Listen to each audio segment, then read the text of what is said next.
Hello everyone, আজকের এখন বাজে সকাল 12টা আর আমি রেডি হয়ে নিয়েছি, যাব কলেজ। আর টিফিনও করা হয়নি, তাই তাড়াতাড়ি করে টিফিনটা করে নিলাম। হ্যাঁ তুমি আমার সঙ্গে যাবি? হ্যাঁ যাবি। আর একজন তো আসার জন্য বায়না করছিল, তো ওকে রেখে দাদাকে বললাম একটু ছেড়ে দিয়ে আসতে। তো কলেজে এখন চলে এসেছি। আর আজকের কলেজ আসার কারণ হচ্ছে আমাদের সার্টিফিকেটটা দেওয়া হচ্ছে, তার জন্যই আসা। আর এখানে আমার সার্টিফিকেটটা বের করে দে, হাই করে দে।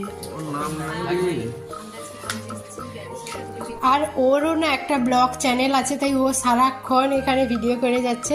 আর এখন আমাকে ওই সার্টিফিকেটটা দিচ্ছিল, তো আমিও সিগনেচার করে দিলাম।